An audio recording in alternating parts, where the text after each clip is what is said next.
What's up, y'all? Happy Wednesday. One of my favorite days of the week. We take out the trash today. I love trash day.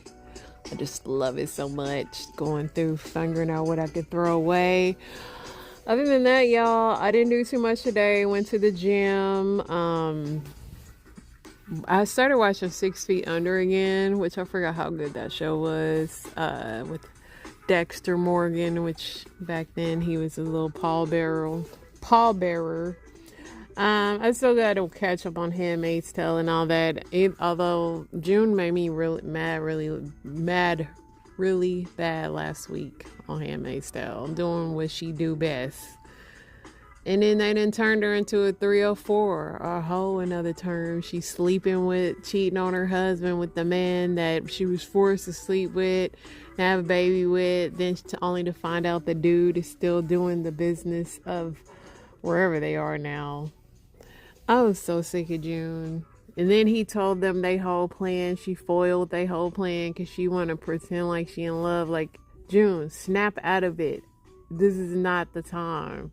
She has been the constant issue for all the seasons. Every time it's always her. She gives these bright ideas and she just don't think of nobody else. Everything that Maura said about her is true. All right, that's my Handmaid's Tale rant.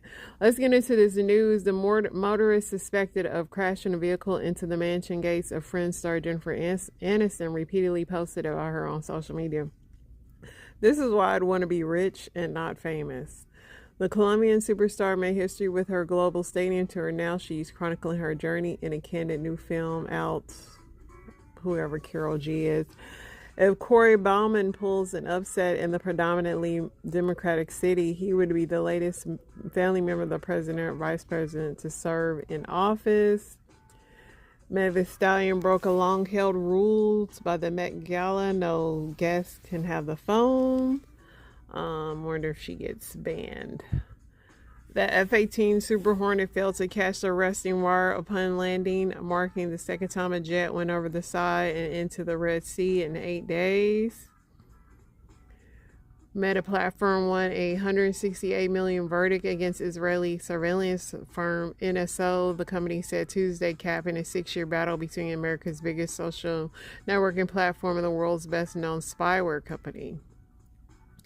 Kentucky firefighter made daring rescue to save a truck dangling from an overpass. Every time I think I want to be a truck driver, and I see something like this. A 57-year-old Georgia man facing charges of attempted kidnapping at an Atlanta area Walmart has been released on bond after spending 6 weeks in jail. So this story was really crazy. This lady asked him to help her or something, allegedly, but she was disabled, so he went to find something for her in a store, and then it came that she said he was kidnapping. I don't know. It's a messy, crazy story. The widow of an Afghan man whose lawyer says tortured and unalived by the Taliban after his identity was revealed in a National Geographic documentary has filed a lawsuit against the filmmakers in Los Angeles.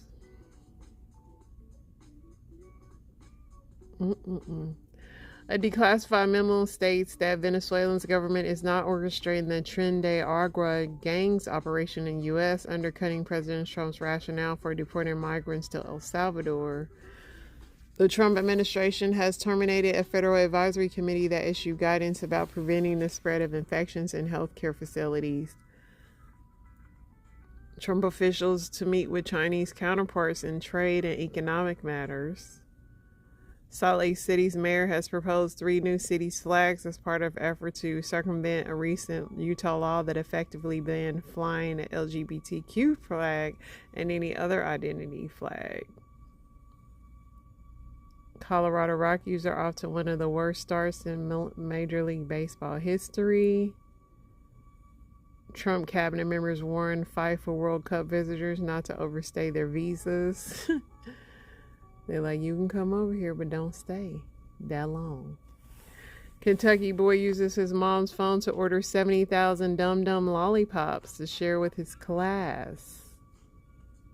How do he know how to do that?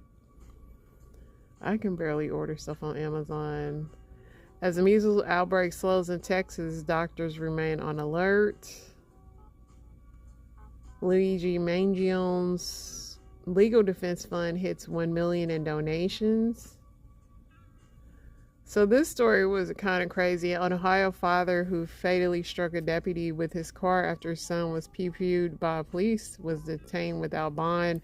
I have a story time on this. It's really a sad story. 4 former housekeepers for Motown legend Smokey Robinson have accused him of assault alleged in a lawsuit that he repeatedly abused some of them for years.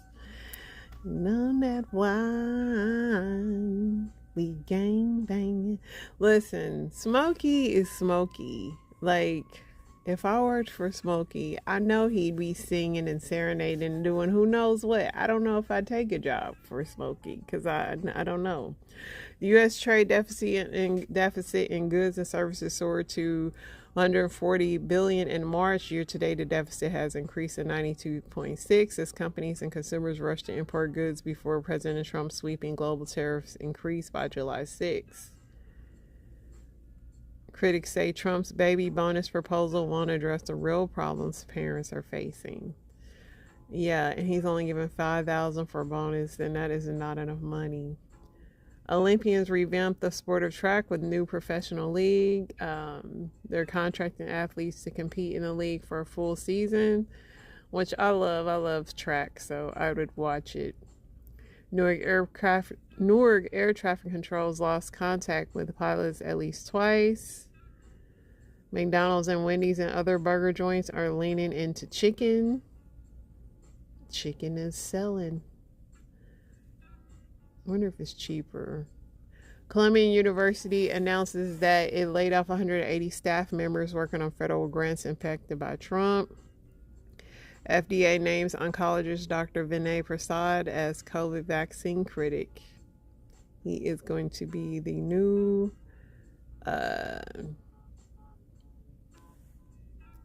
he's the new vaccine chief. 58 crypto wallets have made billions on Trump's meme coin. But it says that about 764,000 wallets that purchased the meme coin have lost money on the invest. I can't believe people bought that. Starting today, you will not be able to fly with your ID if you don't have a real ID. But you can use your passport if you got a passport. Oman says that it mediated a ceasefire deal between Yemen and the U.S., making a major shift in the Iran-aligned group policy since the start of Israel's war in Gaza since 2023. India says it has launched missile strikes in Pakistan and Pakistan-occupied spaces.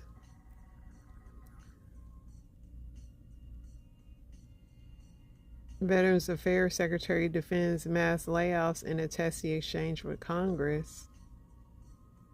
The head of the U.S. Department of Veterans Affairs defends the agency slashing of thousands of jobs and says the goal is to cut an additional 15% of its workforce in the first address to Congress since taking the helm.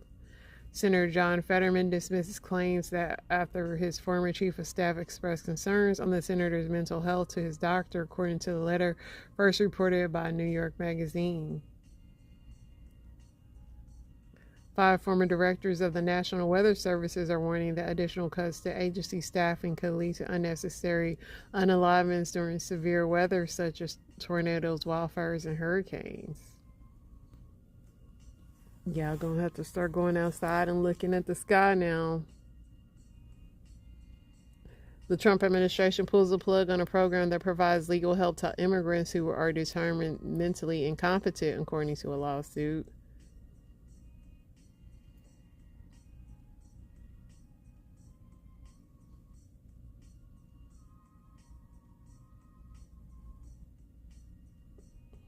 I think we are caught up for the most part, y'all.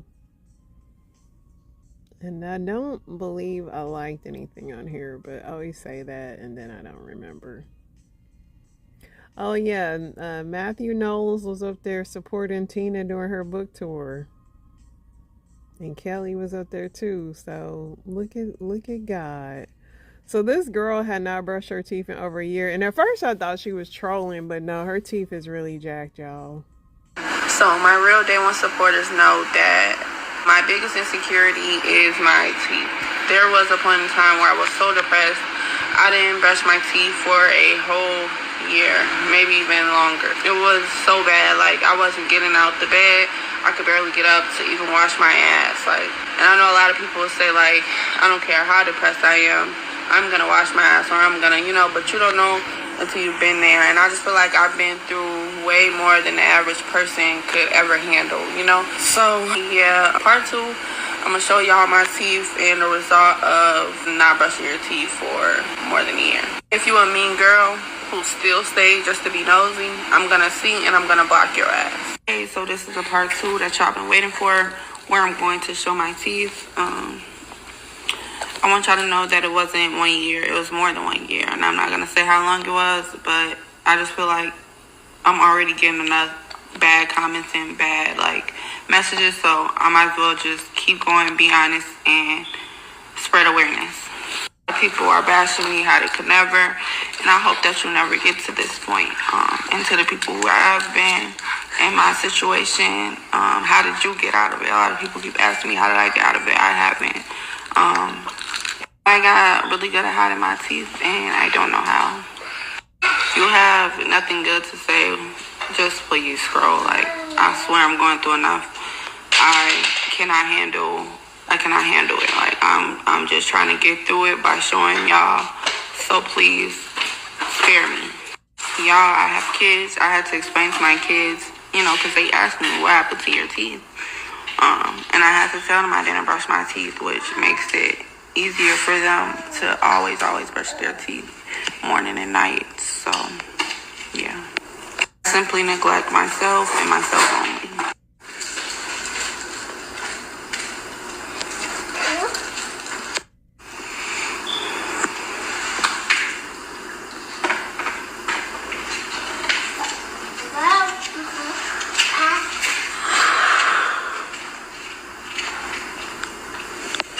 I mean, she brave for showing her teeth.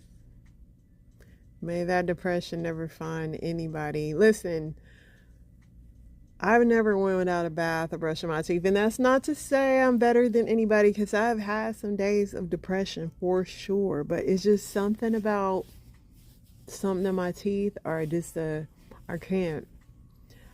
I'll be mad and sad and standing there brushing my teeth, and I'd rather just be in the shower with the water pouring down on my head, just brushing my teeth, crying every day, just crying and brushing my teeth. But I can't, dude. I can't. And I pray that she gets healing, because this is sad.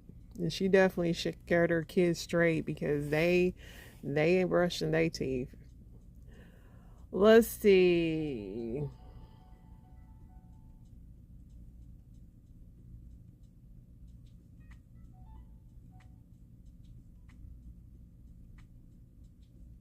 A Morehouse grad has been accused of scamming Spelman sisters at 1,000 using HBCU ties.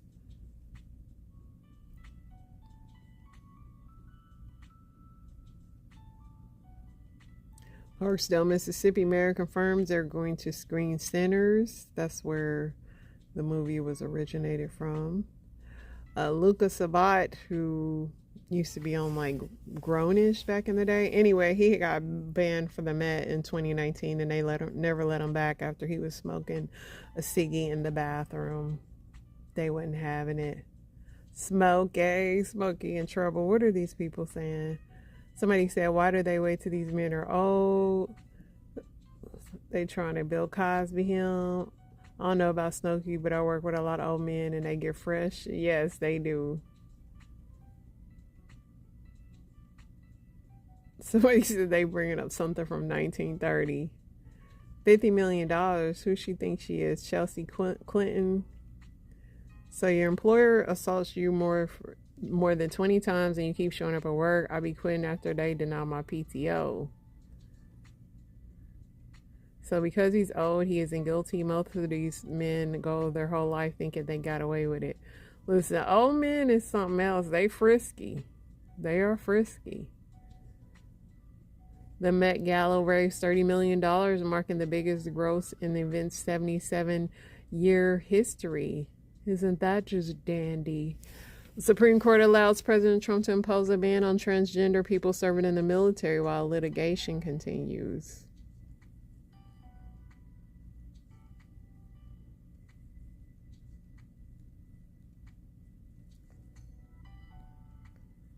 Tyler Perry is returning with a new drama on June 10th called Divorce Sisters. Listen, my mom loves Sisters, so I'm sure she'll be watching this. Somebody said, can we get a Happily Married Sisters next? Nah, we cool. Tyler loves black trauma. Listen, my mama will be watching the show, so I'm not even gonna say nothing negative about it, because she loved Regular Sisters. She tell me everything about that show. Rwanda confirms talks with the U.S. to accept deported immigrants. Nah, I seen Hotel Rwanda in middle school, and I'm good. Thank you. History repeating itself. So y'all just gonna send people anywhere? Somebody said when this admin goes to jail, it's going to be legendary. So now all black people are going to Rwanda. Still waiting to see the European immigrants sent back in agreements with European countries. Somebody said sounds like a slave trade. Somebody said this is straight up human rights violation. Wig don't know it yet, but he will once again be impeached, and he and the rest of his cabinet will be charged with human rights and violation. DHS is offering $1,000 stipend for voluntary self-deportation. Somebody said I'm ready to go and I'm a citizen for $1,000. You packing up for $1,000? Not $1,000. Fox News host says men should never cross their legs. Somebody said he gonna come out one day in the future, mark my words.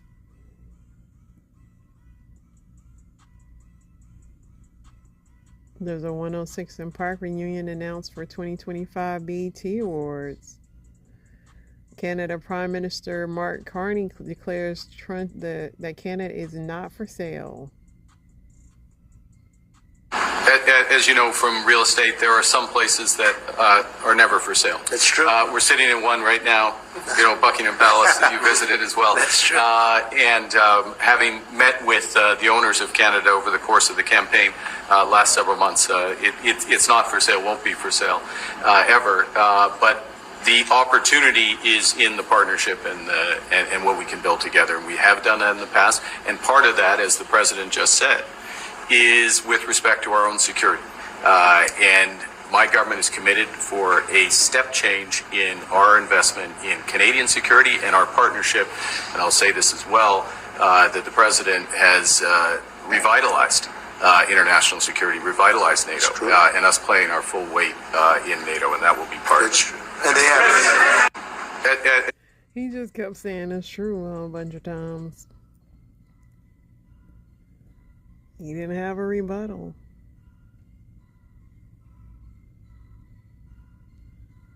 Alright, y'all. Let's see what Reddit got going on.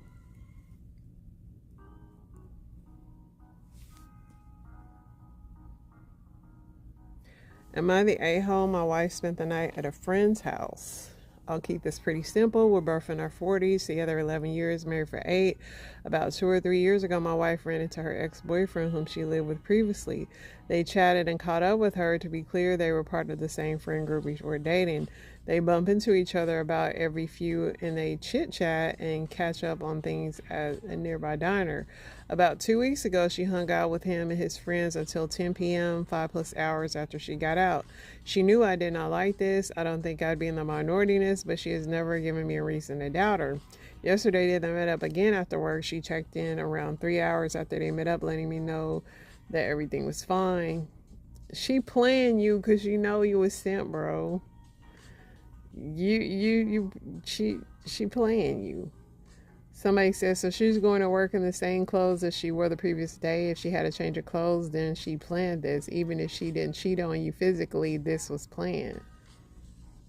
My first thought as a lady, especially if you have work the following day, you'll never spend the night at someone's house without a pack of clothes and toiletries. Listen, your wife knows she walking all over you in her high heel shoes.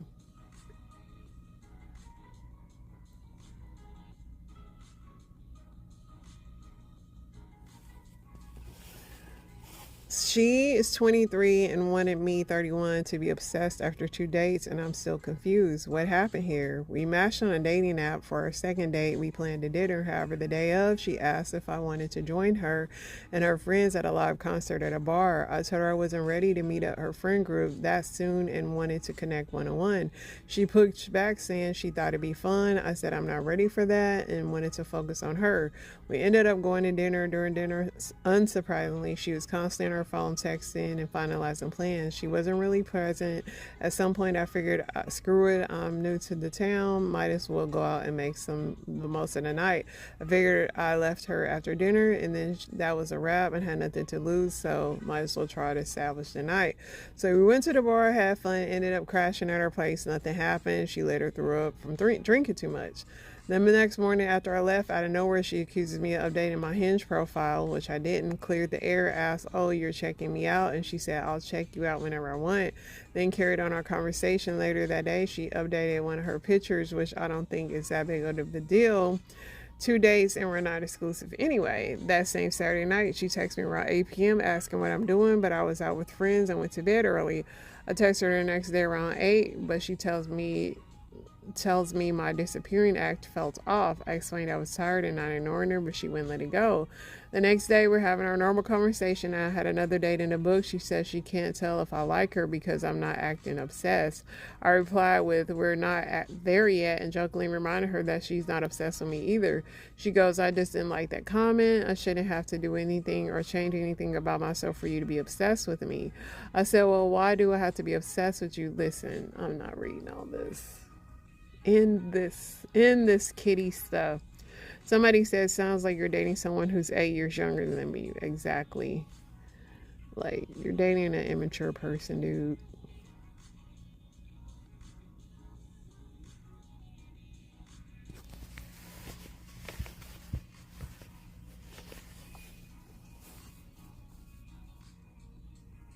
Am I not a girl's girl? Hi, I'm 25 and my boyfriend's 28. My boyfriend's friend cheated on his girlfriend while she was pregnant on a vacation he and my boyfriend was on a while back. I've always had the urge to speak up about it, but now they seem happy with their newborn and I'm afraid to ruin their relationship between me and my boyfriend, but also my boyfriend's friendship, because then the friend would know that my boyfriend told me about it. What do I do? Am I an awful person? I mean, you didn't wait all this time. Why do you want to tell now?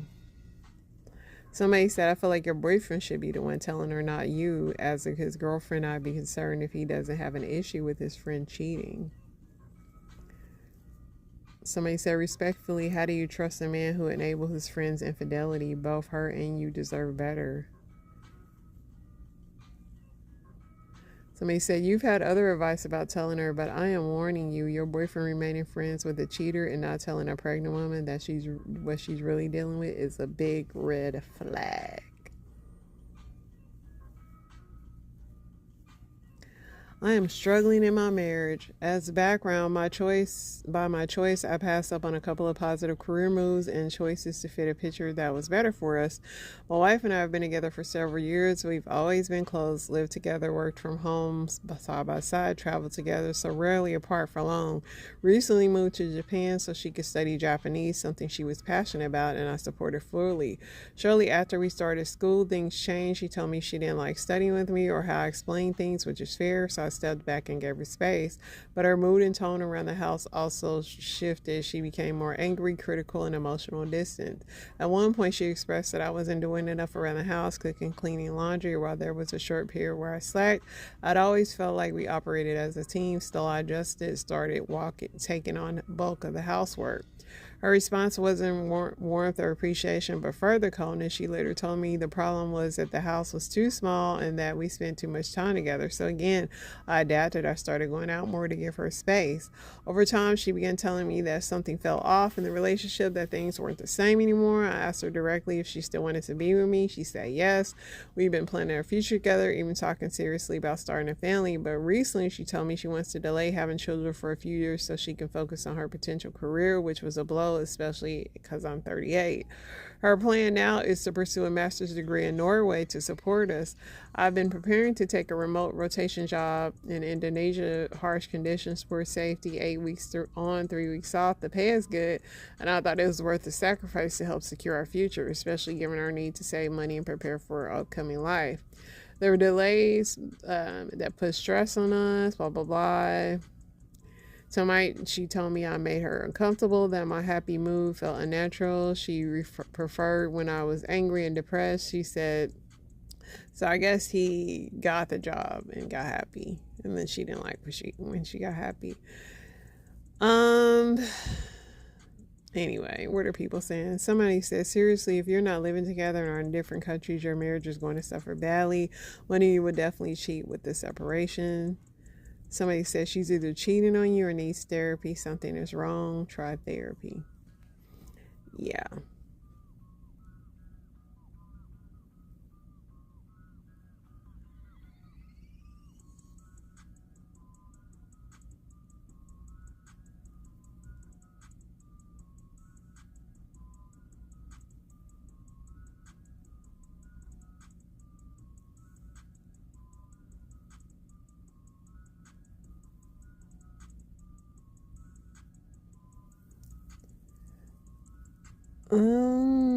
I think I'm done with these because some of these are just getting stupid. So let's go into our story times, y'all.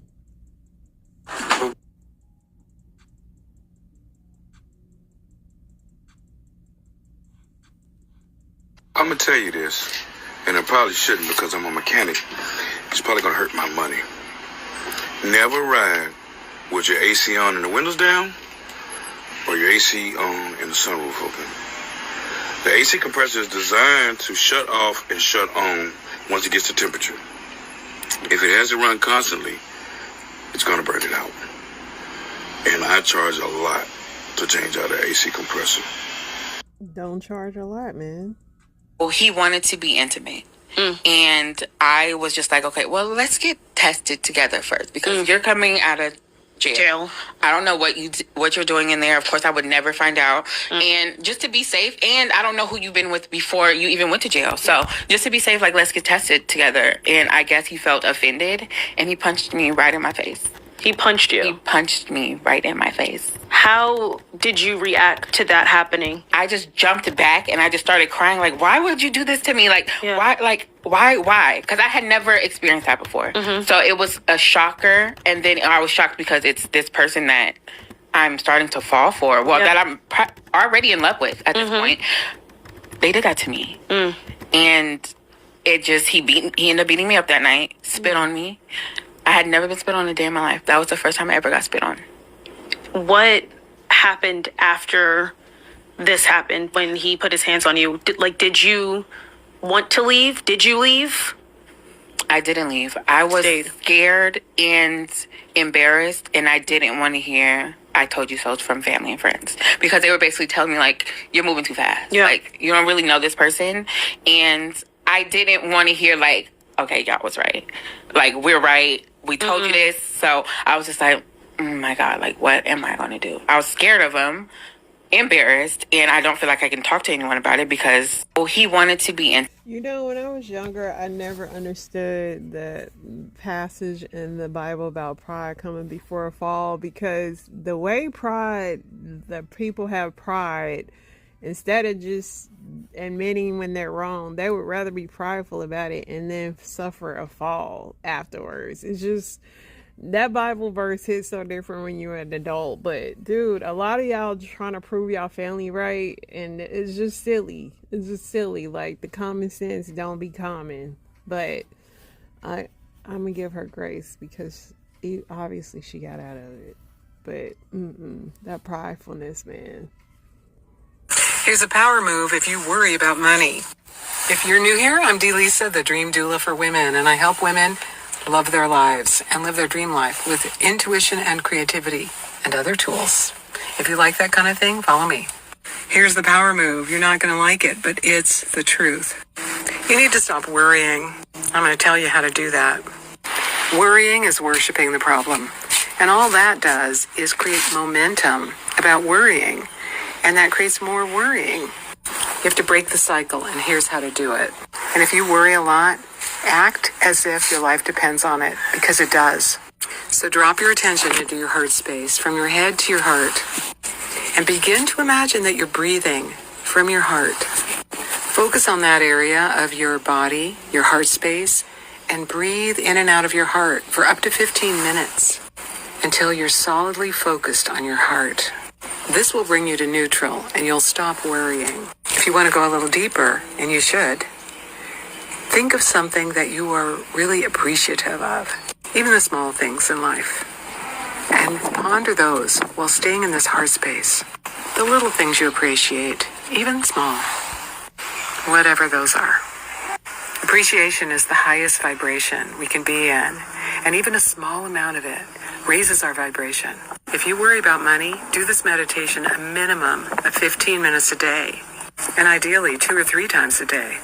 This will bring yourself to neutral and rise yourself up into appreciation. And the more worry gets turned off in your life, after a few days of dedicated practice, you'll notice that your worrying is down. And after 3 weeks, it should really have changed you. Trust me, you won't be worrying about money. Because worrying about money is not going to fix your money problems. In fact, it's going to make them worse. The best way to get out of worrying about your money problems is to spiral up into appreciation. And appreciate the life that you already have. I have a course that can help you with this. So if you're interested, book a call with me. Or you can just read the Bible too. It tells you all this. But no, I do think that she's absolutely right, because we worry about so many things. And money is definitely one of them. But yeah, you don't want to focus on that. All right, it's story time. Let me tell you how I found out that my husband was urinating, peeing in a cup in the bedroom and storing them behind the dresser. I can't make this up. Now, I won't say any names because he's well known in the Atlanta music industry. But if you know, you know. And if you don't, it's not hard to put 2 and 2 together.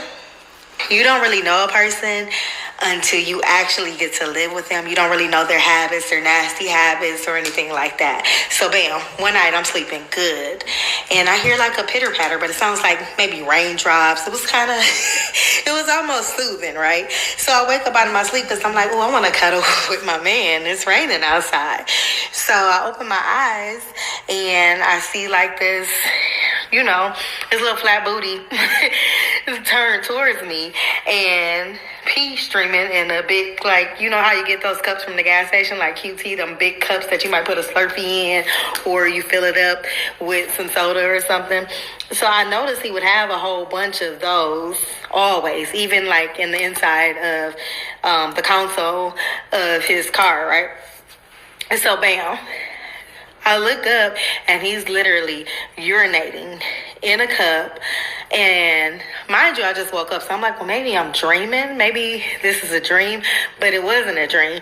So it started happening like almost every night. And I'm like, okay, we're living in this big, beautiful mansion at the time. The master bathroom was literally just a few feet away from the bedroom. Why don't you just walk to the bathroom and use the restroom and then come back to bed? But no, this man wanted to literally pee in a cup every night. Then he would try to wake up before I would wake up and hobble his way to the bathroom and, you know, pour it in the sink or pour it in the toilet, wherever he would pour it, and stick it behind the nightstand before I could, you know, wake up to see it sitting on top of the nightstand. So this went on probably for I don't know, maybe like a couple of months before I finally was like, what the hell is wrong with you? Like, does it hurt to walk? Like, what are you going to do next, nasty? Like, who raised you? Why would you piss in a cup in this beautiful home, and multiple cups at that? So if he filled that one up, he would pee a lot. And it could. I know y'all about to eat me up in these comments, but I get it. I'm not making this up either. So remember that I said he would also store them in the center console of his SUV. Come to find out, he would pee in those too, dump them out, and just put them back in the inside. Now, if you want some more of this sweet tea, well, sweet pea in this case, purchase my book, Divorce and... Girl, she's selling a book, but that's Jazzy Faye. That's allegedly is what they say. He been doing this his whole life. Dudes that do stuff like this been doing this since they was a kid. I'm not editing this video. I'm having a full-blown anxiety attack, and I'm trying to calm down. I'm not editing. I'm showing y'all everything in real time, and it's okay if the internet doesn't agree with me. But they call me dramatic. Let me tell y'all something. I pay all the bills in this house. I like to be clean because, one, from trauma. Two, is just who I am as a person. We have a big house. I clean this house up all day by myself. All day. I have big kids in this house. I haven't been downstairs in 24 hours because I said, I'm not in the mood to clean up downstairs. Told my daughters live downstairs. We live upstairs. Told my daughters yesterday, I just cleaned up the whole house upstairs. All I ask is for downstairs to be clean because I need to come down there and go to the laundry room. I just walked down the steps. I'm going to show y'all what downstairs look like. My daughters walk around here with their hair done. Every pair of sneakers that come out. They got iPhones. They got iPads. They got their own room. They get everything they heart fucking desires. You hear me? I treat these kids like gold. I believe they should live a soft fucking life. I don't ask them for nothing. All I ask is for them to get this fucking house clean because I cannot take the dirt, bro. I'm about to go downstairs and I'm about to show y'all this. And y'all natural reaction is going to say, walk away, let them clean it. They had the opportunity to clean this shit. They will not clean it. I purposely didn't put a garbage bag inside the garbage for 3 days. I walked past it for 3 because I said I want to see who's going to put a You know they've been taking a garbage and putting it in a dustbin. Remind you, the garbage bags is right there. All you got to do is open up the count. They refuse, son. They refuse, and I could ask so nicely. I could ask and I could ask and I could ask. But when I get to this point where I feel like bugging out, like I feel like yelling, screaming, and breaking shit. Because why can't y'all just... I can't walk away from it. So I'm about to go downstairs and I'm about to show y'all what it looked like. And y'all gonna say in the comment section, I would have walked away, I would have left it. No way in hell I'm gonna clean it. My fucking soul won't let me walk away from it. Y'all don't understand. Maybe it's related to trauma or whatever it is. If I look at downstairs right now and I try to go about my day, it's gonna be on my mind all day. So yes, I'm going to clean it because I cannot take it. But while I'm cleaning it, I'm losing it in my mind because it's like, my nigga, why? How can you live like this? Look at this shit. Look at this. Look at this. What is this? What is this? I don't even know what this is. Look at this. How do you just... You don't even get yourself together. When you get yourself together, look at this.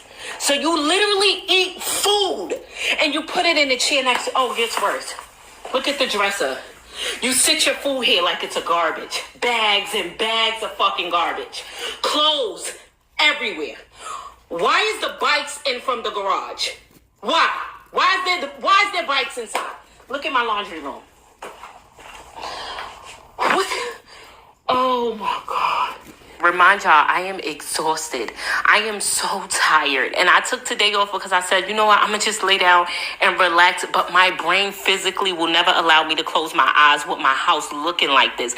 Even if it's out of sight, it's not out of mind for me. The amount of a half drinking water bottles that I found in this one room makes me never want to buy water again. And that's not who I am as a person. Why do I have to alter who I want to be to them as a mom, who I am as a person? Because you won't fucking clean? It physically and mentally hurts me when I have to be mean to these children, because that's not how I parent. It's not who I am. You know how many kids are out here praying for a home with food and a mom that loves them? I treat these kids with emotional understanding. I meet these kids where they're at all times. I be mindful of how I parent them because I don't want them to face anything I've ever had to go through. And only thing I require is one thing: keep your space clean. I'm not asking you to clean behind nobody but your damn self. And that's too much of a task for you to do. I want to crash out for real, y'all. I'm not even gonna lie. I would love to get up here and give y'all some motivation and tell y'all everything was gonna be okay and this is the part of parenting. But this is the part of the parenting that no one wants to come on the internet and show. Everybody wants to show the perfect side, the good and the glitz and the glam, but this is the part that nobody wants to show.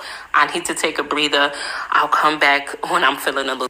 It's time to shut off that Wi-Fi and keep them hairdos not being done if that's happening. But I get it. I'm like that too. I have to have my house clean. I can't stand no mess. This is what soft parenting gets you, ladies and gentlemen. I'm not a lawyer, but Rodney Hinton Jr., the Cincinnati man who struck and killed the sheriff's deputy the day after his son was shot and killed by police, he had a bond hearing this morning, and it revealed more information about his background, his defense for this case, and what exactly happened on the day of this incident. So let me catch you up. First of all, there was some chaos as Rodney was walking into the hearing, but the video quality is not the best. So just bear with me, but watch and listen to this. Mr. Bennett, at the prior hearing before today. Have a seat. Have a seat. Have a seat, sir. Sit down. That's my problem.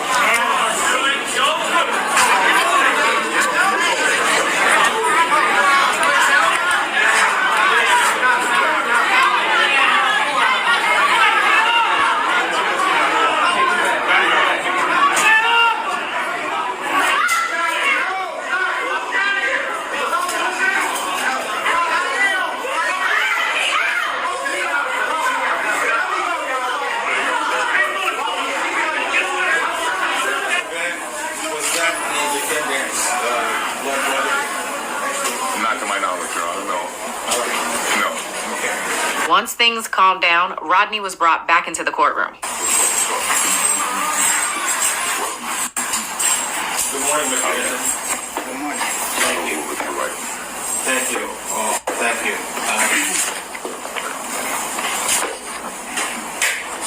And then the hearing actually began. Again, it was a bond hearing, so the state is arguing why Rodney should not be released prior to trial, and to do so, they called the lead investigator of the case to testify about the evidence they have and what they say happened that day. And as reports have said, the story starts with when Rodney was at the police station viewing body cam footage of his son. He had been coming from 801 Lynn Street, which is where the Cincinnati Police Department's criminal investigation section is located. Okay, is that abbreviated CIS? It is. He was at CIS to meet with CPD officials to review body-worn camera footage related to an incident that had occurred the day prior. His son had been shot by a Cincinnati police officer. Approximately what time did he view that video? Shortly after 9:30 that morning. So he left the parking lot, I believe, shortly after about 10:30. He went to a couple of different locations and then later returned. 12:40, he returned to our lot. Were you able to speak to the people or some of the people or family members that he was with when he was at CIS? They said that he was upset, was agitated, and they were concerned enough about his emotional state that they did not want him driving, which is why the first time that he was there when he left, he actually left with family members, not driving the car that he had driven to to that location. So just to make sure you're following, Rodney left the police station around 10:30 a.m. after viewing the body cam footage of his son. He had driven to the police station, but he was so distraught that his family members made him leave his car at the station, and then they drove him home. About 2 hours later, so around like 12:30, Rodney comes back to the police station and drives his car alone. After he came back to pick up the car, he actually left the parking lot, followed by some family members and another car. And then a few minutes later, returned to the parking lot, drove through the parking lot, and then left the parking lot again. That was at approximately, I believe, around 12:49 that he left the lot the last time. From there, proceeded up to the Clifton neighborhood. And where was Deputy Henderson working on this day? He was engaged in traffic control duties. There were graduations at the University of Cincinnati that day, and so there was a large volume of traffic in the area. And so he was controlling traffic and assisting pedestrians. He was wearing a sheriff's deputy uniform. Were you able to retrieve any video from any stationary cameras or mobile cameras? We had one camera that was a fixed camera. That camera captured them turning from Clifton Avenue onto West Martin Luther King Drive. We also had the opportunity to view camera from a vehicle that was in traffic, and it did capture the incident. Okay. From here, the investigator walks through what he says Rodney did after he spotted Sheriff Larry Henderson on that street corner. He pulled into that center lane, the median turns into the turn lane, and stopped. There were no other cars in front of him at that point, no obstructions. The vehicle accelerated quickly, crossed into the oncoming lanes of traffic, went to the left through the intersection, directly at where Deputy Henderson was standing, struck Deputy Henderson and the metal utility pole on the northeast corner of the intersection. Were there any evidence of skid marks? No, there were no indications at any point that he tried to brake, stop, or otherwise avoid Deputy Henderson. Deputy Henderson was launched several feet through the air. He came to rest in a turn lane several feet from where the collision occurred. Was there anyone who was in the car with the defendant? No, he was the sole occupant of the Ford Focus. Okay, so is there any doubt that he was the driver and operator of that vehicle at that time? No, none at all. Rodney's attorney had the opportunity to do some cross-examination, but before he does, he offers prayers to Rodney's family and the deputy's family. I offer on behalf of the Hinton family and myself, prayers to the Hinton family, prayers to the family of Larry Henderson, the fallen deputy, and I thank the court for having a fair assembly in the courtroom today. With that, I'd like to ask you a few questions, not a lot, okay? Do you know the mental history of Mr. Hinton? No, I do not know detailed mental history. Right. Do you know whether or not he's had any medically documented infirmities or conditions? Do you know that? You don't, do you? No, I do not. You also don't know his state of mind at the time of the incident near Vernon Woods and Martin Luther King Jr. Drive. You don't know that either, do you? You think he intentionally did it?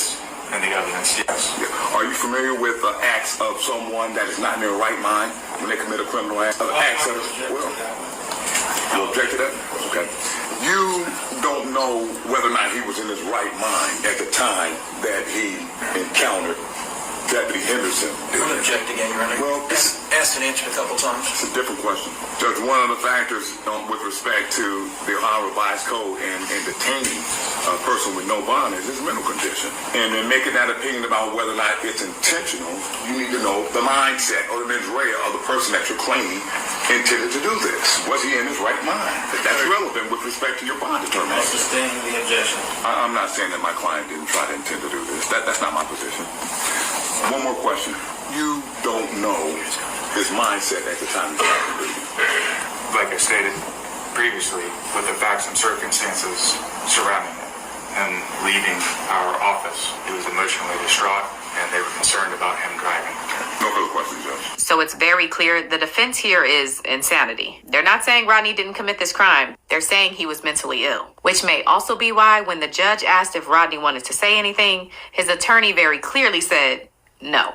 You do recognize that under the statute that the court must allow the defendant to make a statement at this hearing if he wishes. That is my understanding, and that's a right I don't wish to exercise on behalf of my client. I don't want him to speak. Is that right, Mr. Hinton? All right, thank you so much. In closing, the state says that Rodney should be denied bond because he continues to pose a risk to other law enforcement officers, the community, and himself. And they also go over his prior criminal history. So, Your Honor, in 2017, there was a domestic violence charge where the defendant pled guilty to disorderly conduct. In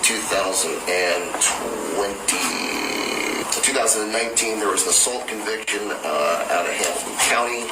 And then I believe there was an assault conviction out of Middletown from 2023 and an aggravated menacing conviction out of Middletown from that same court. So that's his prior. Rodney's attorney, on the other hand, emphasizes the need for Rodney's safety and the need for some help with his mental health. What I would like to do, I want to make certain that this young man is treated as a mentally ill person and not as a cop killer. I don't think he was a cop killer. I think he was not in his right mind. And I think he should be treated like any other mentally ill person that commits a crime under the auspices, control, and authority of a mental defect in the condition. That's what we have in this case. Strong family ties. His family retained me. So his attorney is not court appointed. They paid for him. He lives with his significant other and his children. There is a giant mental health issue.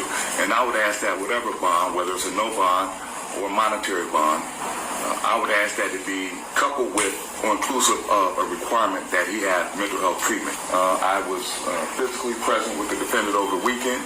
I think he has mental issues. I think the conduct in question is classic mental illness criminal conduct. It's always intentional, it's bold, it's conspicuous. No intent to hide what they did because they think that what they're doing is right, and they think that what they're doing is right because they're not in their right frame of mind. And then the judge makes his ruling. I cannot recall, either in experience or outside experience, a case that I've ever seen like this. Based upon the state's comments, I find it very difficult to figure out how there could be any decision based on what they said that would protect the public and the defendant under these circumstances. This is a most unusual case. I don't disagree with you, Judge, with respect to the no bond. Thank you so much.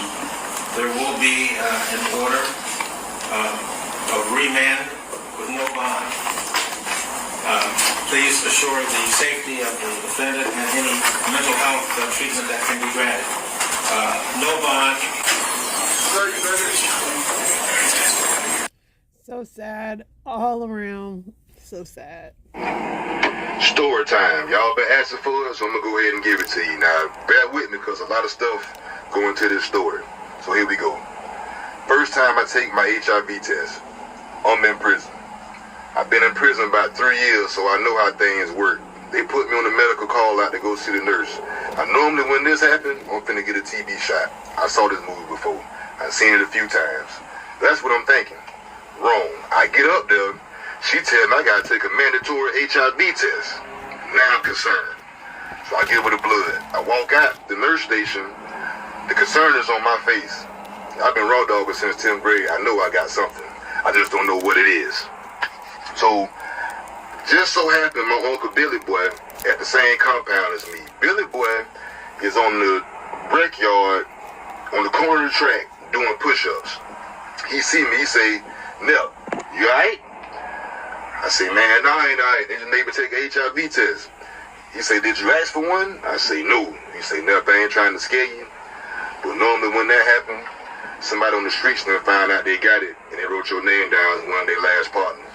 I walked the fuck off. I got out of this because he ain't got no business being smart and knowing stuff right now. I ain't got time for his shit, so I walked off. When I got back around to where Billy Boy was at, he said, "Nep, calm down. Listen, this how you could tell if you got it. You ain't got to go in there and talk to her so she could tell you. This how you'll know. If you go up there on that day to get your results and she in there by herself, you good. But if you go up there and there's 3 or 4 officers in there with her, they ain't there for no good news. They there to protect her because she finna tell you something real messed up and they don't know how you gonna react." I said, "All right, cool." Now, it took about a week. During this week, I'm not eating. I don't want to eat. I'm concerned. I'm looking in the mirror. I'm getting smaller. I can just see the HIV eating me. I know I'm about to die. So I started writing my last will and testament. I'm confessing the things I probably shouldn't be confessing to. So we get down to the day I get my results. I walk up there, I look in the nurse station. She by herself. I say, I'm good. Yes, sir. Couple dudes going there, get their results. I look at their face just to make sure they ain't, all right, you good? Cool. So my turn to go in there, I walk in. I freeze right in my stride. I walk in there, and Sergeant Parrish is sitting in the back corner over here. Now, Sergeant Parrish is 6'3", 200 and everything. No neck, but he is chest, shoulders, and back. And he aggressive. I said, what the hell is he doing in here? She said, are you? I said, yes, I am. She said, well, Mr. So-and-so, we got your HIV test back. I got good news and I got bad news. I said, well, just give me. She said, you might want to sit down. I say, I'll stand. She said, okay. Well, you have an STD. And your HIV test came back and it was non-reactive. When she said non-reactive, in my mind, that meant my body's not reacting no more. That meant she tried to take a test and my body not doing. My body finna shut down in the next 20 minutes.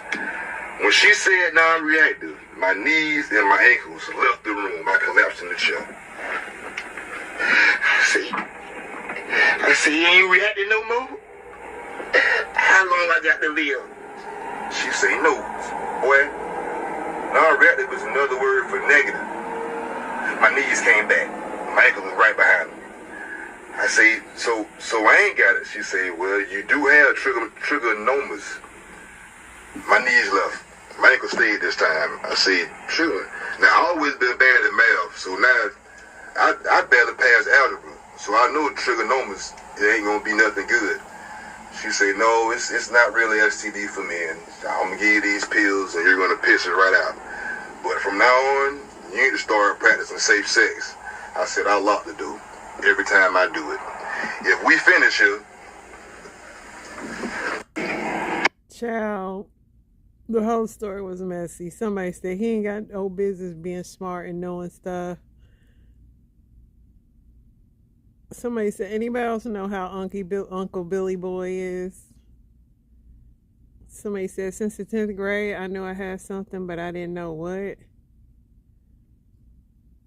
Trigonometry. I don't know why that lady wasn't speaking English to him, because this is prison, ma'am. You should tell them the simplest of terms. All right, y'all. This is a show. Inspiration will be on the way. Y'all stay blessed.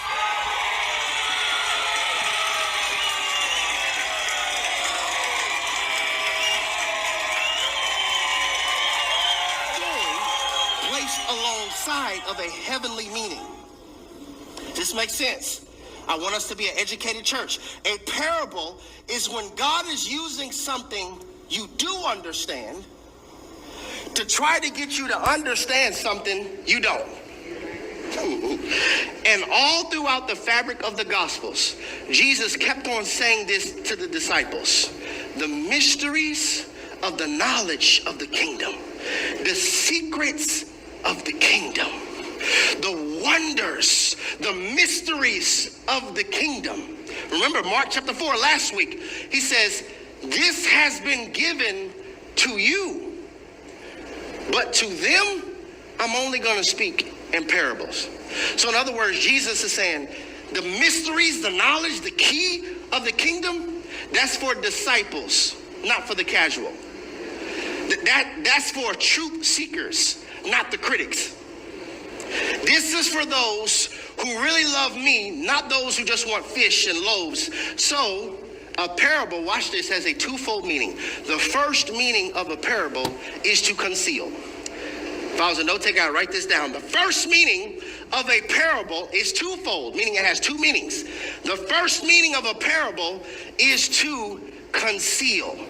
I'm hiding this. Parables are constructed to hide keys from those who don't want the key giver. In other words, it's those who only want God's hand.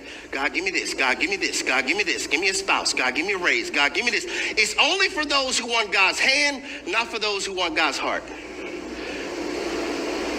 You want his hand? I'm only going to speak to you in parables. Notice what Jesus says in Matthew chapter 13, when the disciples rode up on him asking, yo, Rabbi, why are you talking like this? Look what he says, Matthew chapter 13, verse 13.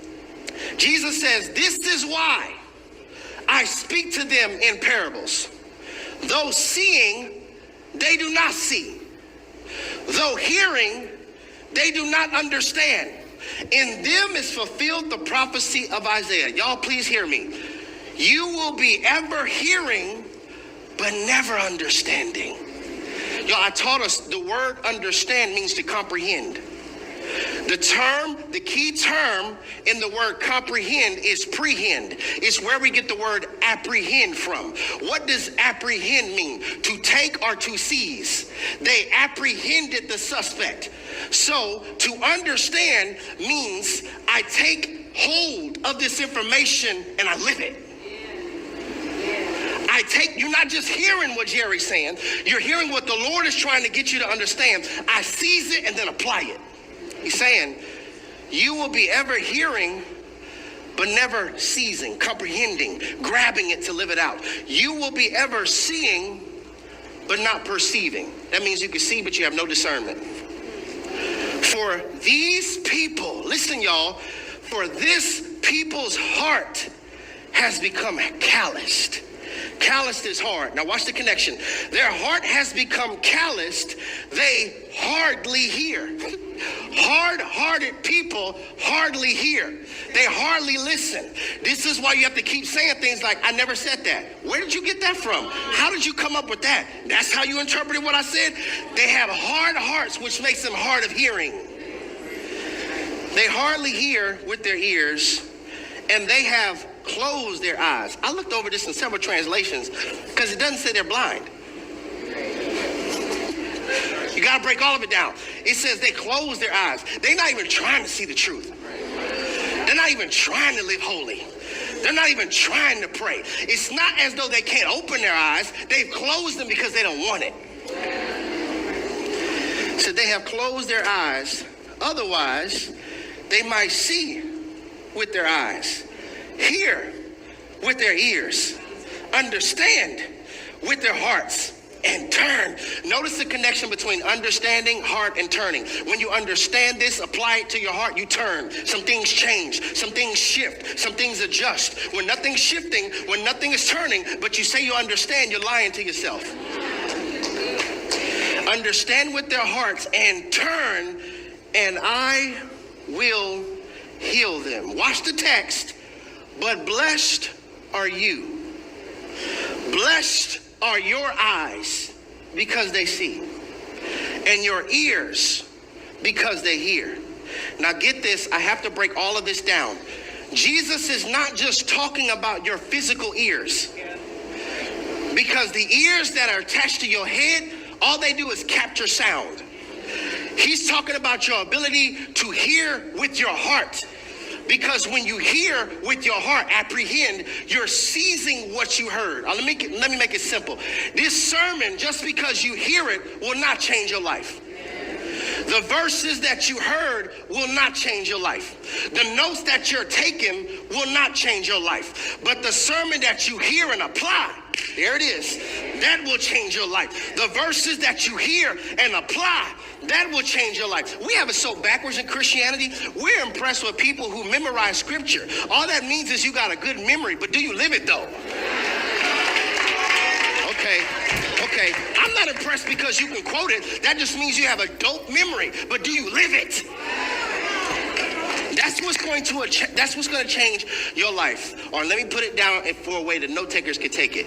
Your ears captures sound. The ears of your heart capture your will to obey. The ears on your head, they capture sound. But the ears of your heart, have you ever heard somebody say, hear my heart? The ears of your heart captures your will for it to obey. Let those who have ears, let them hear. When he says eyes, he's not speaking about your physical eyes.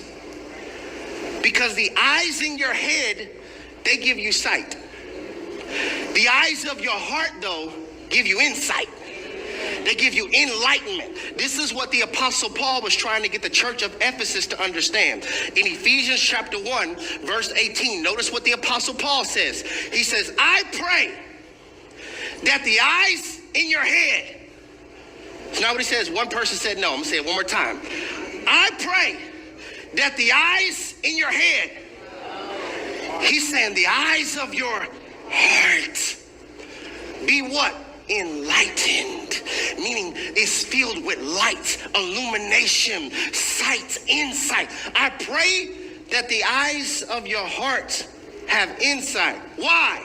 In order that you may know the hope which he has called you. The eyes in your head just give you sight. The eyes of your heart give you insight. Insight. Insight. That's why I want to park for a minute. Insight. Insight. That's why I'm teaching, not preaching, because I want you to get some spiritual insight. Insight. Ooh, church family. Maybe we would stop letting worry and overthinking cause us to treat our thoughts like facts. Maybe we would stop letting worry and overthinking treat our thoughts like facts if we had some insight. Maybe we would stop letting doubt talk you out of what your faith has talked you into if we had some insight. Maybe you would stop viewing every open door as a door God opened, because when you don't appreciate the season God has you, traps look like opportunities. Did y'all hear me? Traps look like opportunities when you don't have some insight. Maybe, I'm about to get in trouble. Maybe you would stop lurking on their page. You deactivated it, then activated it again to go back and lurk on their page. You blocked them, then unblocked them so that you can go back on their page. You deleted their number, got a brand new phone number just to resave their number again. Maybe you would stop lurking and monitoring the very things that cause you to need a recovery season. Talk, Holy Spirit. Maybe you would stop lurking and monitoring the very thing that caused you to need recovery if you had some insight. Maybe you would stop sleeping with her, bro. She's not your wife if you had some insight. Maybe you would stop sleeping with him, sis, if you had some insight. I know with your physical eyes, they're attractive, but if you could see with the eyes of your heart. I know, we don't like this. I know. If God would allow you to see with the eyes of your heart, you would see that you're sleeping with a pawn from the camp of hell that has two purposes. The first purpose is to keep a generational stronghold in your bloodline.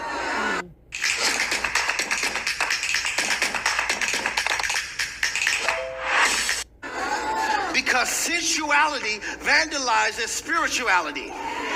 When you don't know how to protect your spirit, you allow spiritual graffiti. Anybody can mark on your perspective. Anybody can mark on your thoughts. Anybody can mark on your outlook. All they have to do is not text you or text you, and your whole day is thrown off. But if you can get in his text to throw your day back on, it's getting tight in here now. It's getting tight in here now. I know. If we had some insight.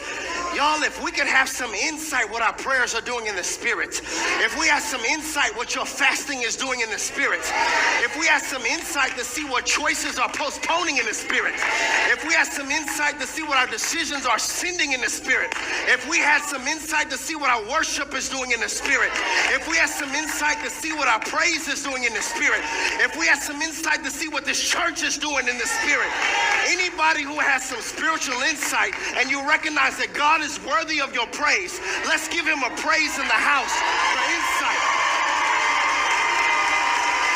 If you don't have sight, you can sit there and be quiet. If you don't have insight, you can act confused. If you don't have insight, you can judge somebody on the left and judge somebody on the right. But if anybody knows that he's a way maker, you got insight. He's a promise keeper, you got insight.